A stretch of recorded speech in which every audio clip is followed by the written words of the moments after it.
What are the quiet luxury brands that only the super rich know about? I work in the luxury travel industry. I know quite a few. Exclusive Resorts is an invite-only membership club for very high-end travel. They don't post their prices online, but I know people that work there. They have personal cell phone numbers for people like Jeff Bezos, Waltons, and people that live at that stratospheric titan of industry level. Their cheapest membership package is $100,000 to join, and can run up to $250,000. That's just the price to join the club. You have to pay for any travel you want to book on top of that. They have a $600 million portfolio of properties they own throughout the world, that only their members have access to. Want to guarantee availability for a finish line view villa in Monaco during the Grand Prix? Want to get a ski-in cabin next to the Waltons cabin in Aspen over Christmas? Want a luxury penthouse in Paris during Fashion Week? These are your guys. They cap their membership at 3,000 people, so you may have to wait for a long time until you can get in. Another interesting one. White Desert is your tour operator of choice if you want a private expedition with your buddies to the South Pole.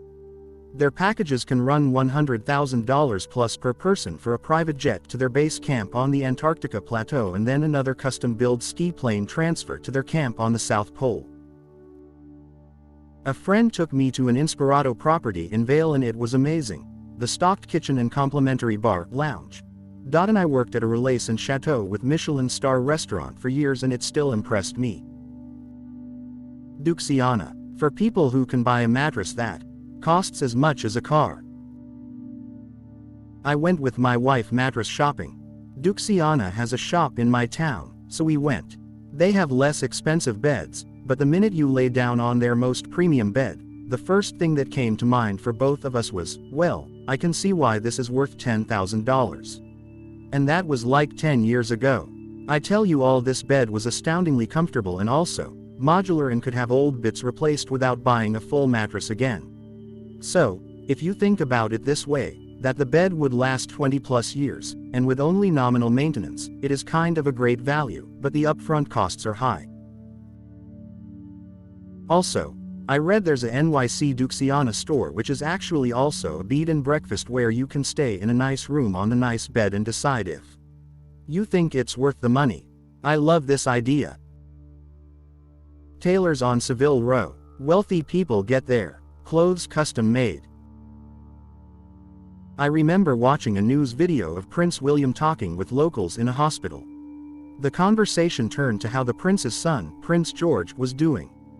Prince William was talking about how he's growing so fast and they constantly have to get his clothes tailored as if the local guy is supposed to relate to that law. Tailored clothes for a 4-year-old at the time. I especially like the idea that he not only has no idea how peasant children work, but he's also quietly assuming something like 2% of the population must work as tailors. This is the real answer. When it comes to clothes anyways, the high-end stuff is not branded at all. In my part of the world, most rich folks know at least one random, usually Chinese, tailor, seamstress who work out of their house. In Korea I had a motorcycle jacket made. Armor in the back, and on the elbows. I also included a place for my phone, and I had the guy sew in earbuds which I could plug into the phone but the wire ran inside the jacket. Very cool jacket. Paid like $400. I picked a general design and he modified it from there. This was 2012 when prices were likely lower, but even back then it was a good deal. He did insist on USD and not Korean won, and no credit card, cash only. I figure it was cause he wanted to benefit from the exchange rate and hide it from the tax man. I paid in cash, but the way I saw it, is a decent leather jacket is about $400, a customized one at $400 is a steal. Oh, he made me provide the earbuds. He told me to go buy the earbuds and bring them back and he'll sew them in, and he did. So I guess I paid $420. I took shoes design in college. My teacher had private clients and a pair of his shoes started at $1,500 minimum. Not surprising at all. Takes a lot of hours to do that work. not to mention the cost of the materials when you're buying high-quality leather or cordovan. That's an awesome class BTW, probably was pretty interesting to see how it all shakes out. I worked with a company in the Bronx for a while that made custom shoes for people with foot deformities, club feet, one short leg, etc., who didn't want the available orthopedic monstrosities and just wanted normal Air Jordans and Florsheim penny loaders or whatever.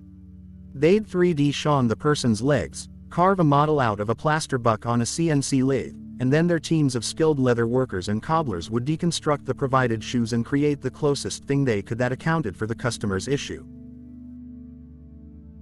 Which was already cool as fuck, but I got involved because some savvy streetwear dudes found out about them and started commissioning them to build custom replicas of shoes. Say Jay-Z wants a pair of Air Max 1s with gold leopard print uppers and red alligator everything else and soles with his face molded into them, these guys would build them. I would laser engrave and cut leather for them, and after a while had quit my job and helped them transition to laser engraving and cutting in-house. That was neat. You can get clothes custom made for cheaper than off the rack. There is a Thai tailor that comes to my city once a year, measures you, asks you to pick what fabrics, buttons, and detailing you want, and a few months later your clothes arrive in the mail. Last time I did it, approximately 9 years ago, the shirts cost me $60 minus $80 each, real cotton, and wore them daily for approximately 5 years and I still wear them from time to time now. Good quality, at a price that is the same as a decent, off-the-rack, shirt, and a lot cheaper than many high-end shirts. Also some stores have free tailoring for pants, which people should always take advantage of. I also got a coat custom made, looks amazing, I get compliments for it all the time.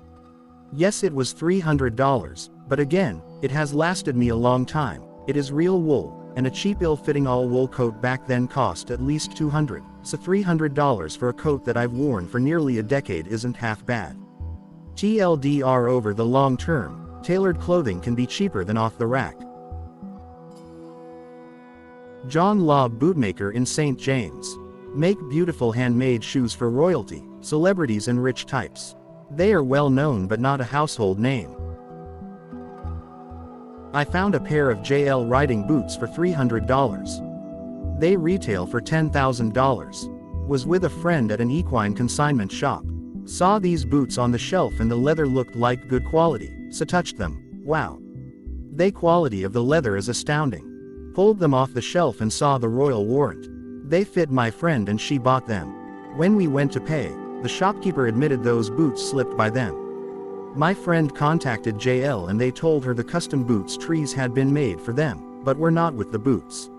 I believe the custom boot trees were another $3,000. I tell her we have to share custody of them.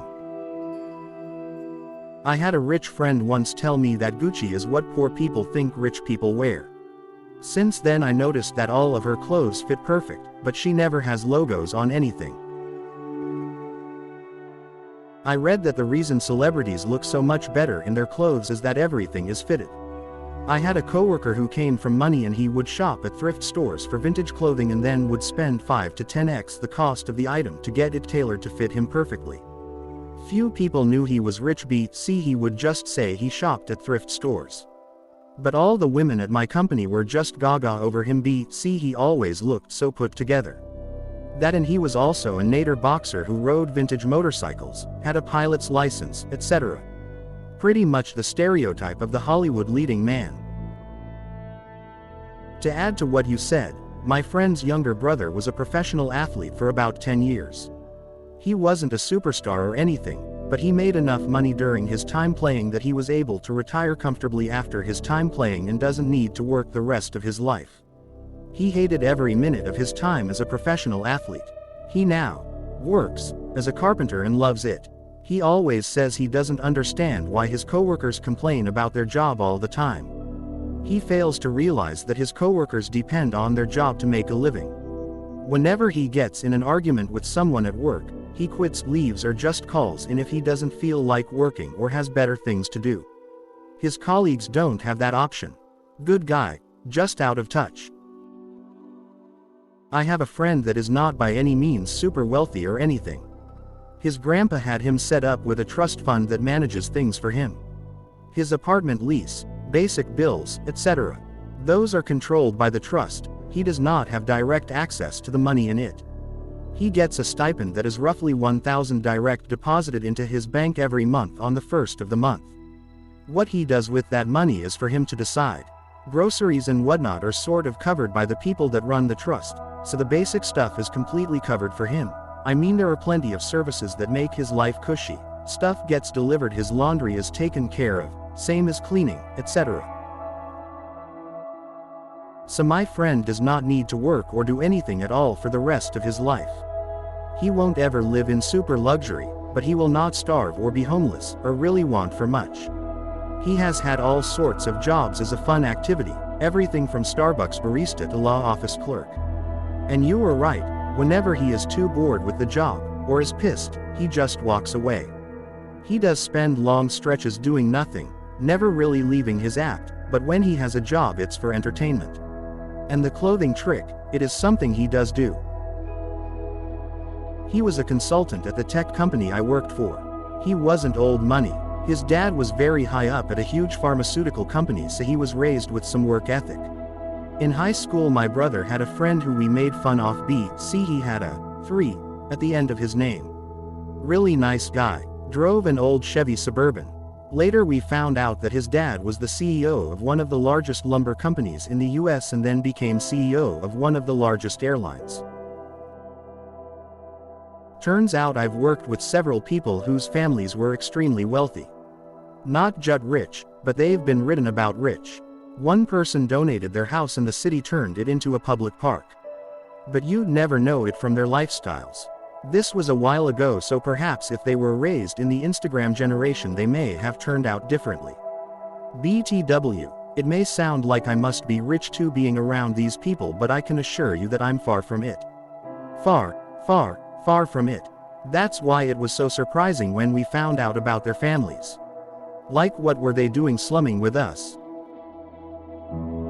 I used to be of the opinion that really wealthy people wore stuff that you wouldn't really notice, but disappointingly, having spent some time around folks with extreme wealth recently, the true answer is just whatever the hell they like. If someone really liked branded gear before they were wealthy, you'd better believe they're going to be dressed like Ali G once they make it big. East Coast old money is like this across the board. Can afford multi-million-dollar houses, but drive a standard sedan and wear normal clothes, albeit with a little more North Face or Vineyard Vines than what everyone else has got. It's a cultural thing, I think. Showing off money makes you less cool. Seems like in most of the world, it's the opposite. My boyfriend's favorite story is about when he was a kid with his dad, who was a locksmith in NYC who worked many high-end apartment buildings and also did trunks, suitcases, etc. He once was describing someone to my BF and he said, dressed like rich people. My boyfriend then asked, how do rich people dress? To which his dad replied, like shit. It probably depends on whether they are actually into fashion and if they grew up super rich or need to look apart. In the latter cases, they might just buy what they grew up with or get advice that Armani is gauche at their job, get bespoke brand whatever.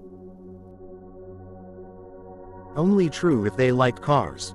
This part is huge. Most ultra-rich don't have huge car, clothes, watches, etc. collections because most people, including the ultra-rich, aren't into that particular thing. Now if you have an ultra-rich person that is really into collecting something, then you will see one of the most amazing collections ever. See for example the Prince of Monaco's car collection. Yep. I know a guy making plus $4 million a year that wears beat-up New Balances, bought before NBs became cool, and then I know another making $350,000 that blows 75% of his money at Gucci and Louis Vuitton. Them becoming wealthy didn't really change their tastes.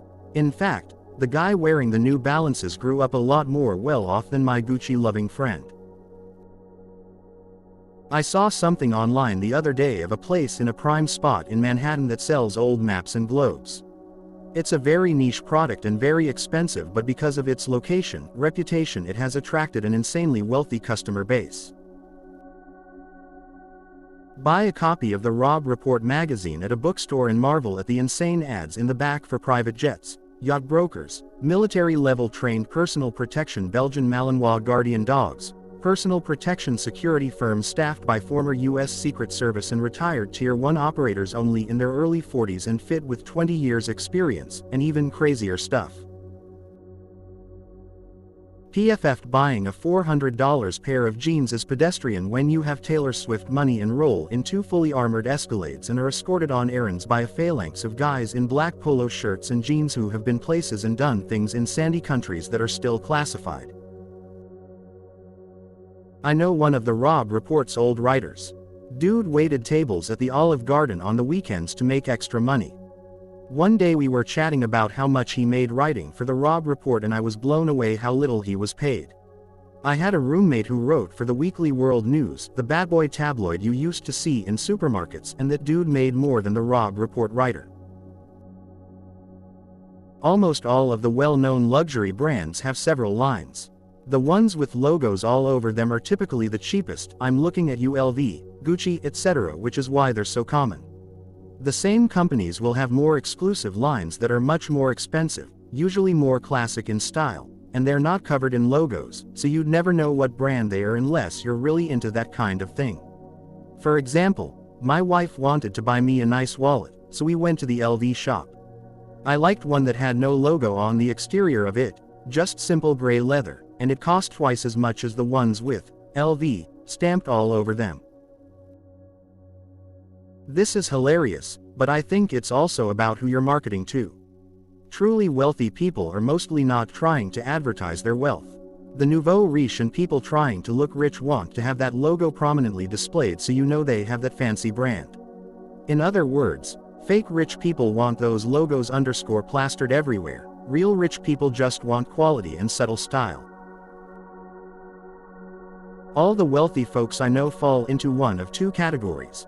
They either DGAF about bedsheets and therefore buy whatever their decorator suggested, whatever is easiest to get delivered in the right color, whatever is on the sale rack, or they give many fucks and buy something very specific, vintage linens, one particular small producer that does all their production in-house, custom sizes to fit antique beds, etc. I feel like Fret falls right in the middle of those 2 options, so it's mostly seen in hotels and as aspirational buys. Zuber & Company. Crazy expensive wallpaper and room dividers panels. I love old Rococo and Baroque things, so happy to walk by their store in NYC. Stopped in due to the patterns and quickly realized I do in fact not have thousands of dollars per foot for wallpaper. For example, $5,000 minus $30,000 per panel. Kaleidoscape home movie servers. Started in the heyday of DVD and Blu-ray before streaming. Even had a proprietary DVD ripper that could do 100 at a time like the record players of old. Their software even matched the movie to the data, so it looked like you were scrolling Netflix long before it was a thing. Source: M Avenue Tech, who serviced ultra-rich home theaters. An Italian friend arranged a visit to a Murano glass gallery. After the general public cleared out of the public showroom, the gallery's people took us up some stairs to the real deal gallery with shelves full of breathtaking art pieces.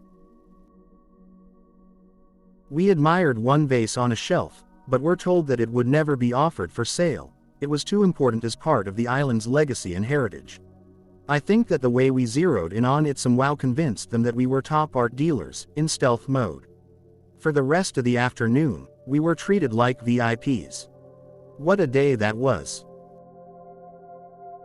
Used to live in Irvine, which is next door to Newport Beach, one of the wealthiest zip codes in SoCal. The thrift shops and storage auctions had some really high-end stuff. Bought a storage unit for $120 once and it had a ton of Tom Ford, Brunello Cucinelli, the row. Sold them online for nearly $20K total, keeping a few Tom Ford shirts and a Brioni suit that I got tailored. When I met my wife, she worked selling high-end watches. Talking about it on our first date, I said, "Oh, like Rolex and stuff." She said, "Rolex customers are just new money, drug dealers and old men. If people contact us wanting one, we just direct them to a watch shop." Then rattled off a list of about 10 makers I'd never heard of, which her international clients would fly here just to try on. I was wearing a Luminox at the time, which I thought was pretty badass, but all of a sudden I felt like a kid running around with that gadget from Ben 10. I'm not super rich, but very wealthy by almost any standard, and get a taste of this through neighbors and friends who have $100 in net worths and access to whatever they want. You're asking the wrong question. There aren't secret brands out there. You get things custom, bespoke, made how you want them. No brand, one of a kind, is the pinnacle. What's more exclusive and special than, I'm the only one who has this? Men's clothing is where I have the most hands experience. You find a world-class tailor, NYC, London, Italy, and pick your fabric, your fit, your custom touches, floral liner, an extra pocket here, your initials embroider in a hidden spot, and they make a bespoke suit and all your dress shirts. Shoes, same thing. You pick your leather, color, style, and customization. It fits you and you alone perfectly. They'll make a matching belt for $500.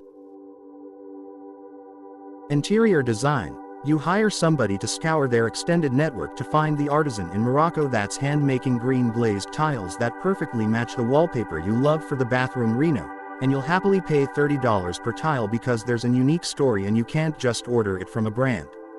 Ask me how I know this one. Google, MacReddit pottery. As far as big stuff like cars, gadgets, etc., they aren't secrets. We all know the Italian and German car makers.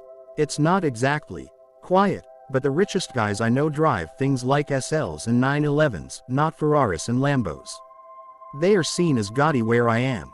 Nouveau riche. My folks are the kind of rich you're describing. And you're correct, it's all about the custom stuff. Occasionally my folks will connect me to one of my dad's guys, his shoe guy, his suit guy, his cologne guy, his tailor, his barber, whatever. So I have a small collection of extremely nice pieces that literally nobody else has. I've got a few very excellent suits, leather jackets, pairs of shoes, even a cologne scent that are all just uniquely mine. Most of the time though I'm defaulting to wearing dark wash jeans and black t-shirts with a nice watch. One of the few times I went on vacation with him as an adult, we had not only a concierge, but we had folks who could get anything for you. Classy wealthy isn't flashy wealthy. When I graduated from college, University of Illinois, my father and I drove to Chicago and got a couple of rooms at the Drake, and my father took me to what was Bigsby and Crothers went belly up in 2000. We walking in 10 to 15 minutes before our appointment. They knew my father by name. They said I must be the son they have heard so much about. While I was getting measured, an older gentleman walked in and was greeted with, "Hello, Judge." He was an Illinois Supreme Court justice. There were a few more really rich-looking men in there. My father is Iranian, but that is an entirely different story. It was crazy. All of the different fabric samples, shirts, the cut, the collar, the tie, buttons, socks suspended, and yes, shoes. They did offer cut links, but that was passed on, also a story for another time. My father and our tailor had an opinion on everything. Keep in mind I was 21, had long metal head hair, it was the late 80s, pulled back in a ponytail. I felt so out of place. When it was all over, my father spent 3 times as much as I did when I bought a used car. I wore that suit maybe a dozen times. It is absolutely excessive, but it was an experience I will never forget. Sipping 20-year-old scotch with my dad and a Supreme Court justice, basically he and I without pants on, had a little caviar. Like this was a normal thing. Everyone does. It is absolutely not. Yes, I was privileged and lucky, but that has not been repeated.